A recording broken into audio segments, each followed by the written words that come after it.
Bonjour à tous, bienvenue dans notre matinale.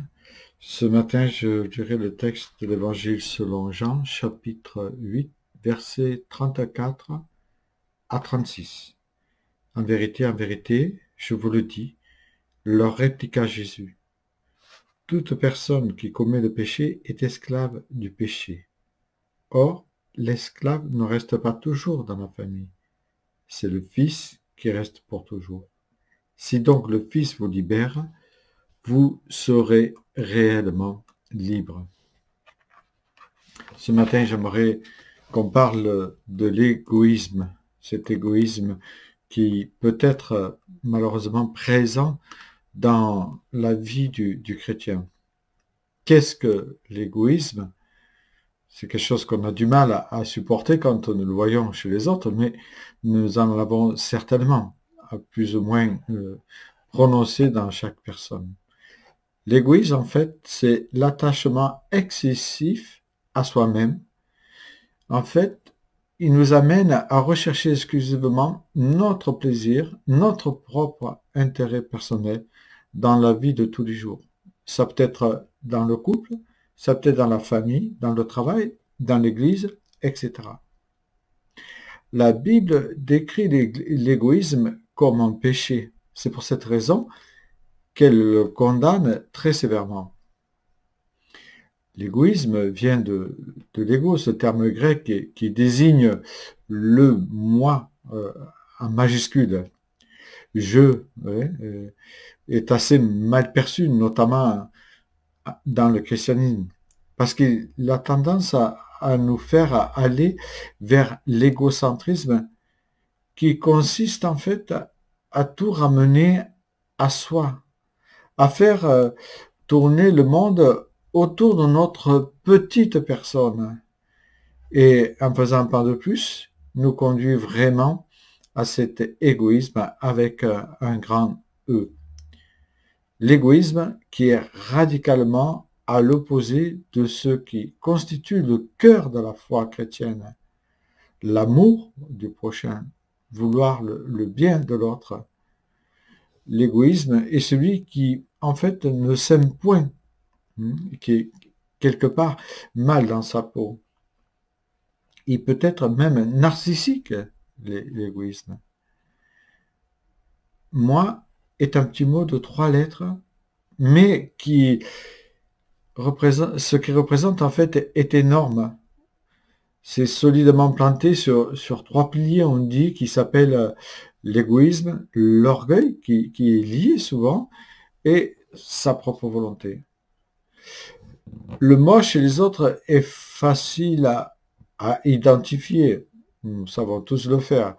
Et nous le condamnons volontiers, mais nous avons du mal à le voir quand il s'agit de nous.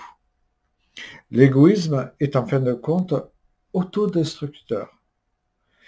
C'est écrit dans Marc 8, 36.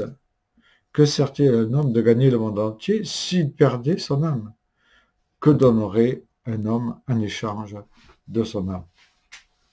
La manière dont nous traitons les autres, ce soit dans le couple ou dans la vie de tous les jours, au travail, etc., l'égoïsme est quand même un fait manipulateur. Je peux manipuler par exemple mon épouse pour décider de ce que nous ferons lors de nos journées. Je peux décider toujours du lieu où l'on part en vacances ou en congé. En fait, l'égoïsme, c'est un personnage qui fait tourner tout autour de ses désirs, de son moi. Il ne recherche pas le bonheur de l'autre, mais à satisfaire cette insatisfaction qui est en lui. Parce que l'égoïsme nous rend toujours insatisfaits. Je ne pense qu'à recevoir. J'ai du mal à donner, à vouloir le bonheur de l'autre. Quand Jésus nous dit qu'il n'y a plus de bonheur à donner qu'à recevoir, en fait, l'égoïsme, lui, ne connaît pas cela. Il connaît que le contraire. L'égoïsme est prisonnier, il est esclave de ses propres désirs insatisfaits, prisonnier de ses passions qui sont multiples et qui sont incessantes. Quand il en a assouvi une, il en trouve une autre. En fait, ça ne s'arrête jamais. Pourtant, le Seigneur nous dit que l'amour qu'il met dans votre cœur doit se mettre au service des autres. Tandis que l'égoïste, lui, veut servir plutôt que servir les autres. Et justement, Paul dira que personne ne cherche son propre intérêt, mais plutôt celui des autres. Et seul l'amour du Christ peut nous donner de vouloir et de rechercher l'intérêt de l'autre, surtout dans le couple ou dans l'Église. Paul nous dira, cessez vos passions, parce que tout est permis, c'est vrai, mais tout n'est pas utile.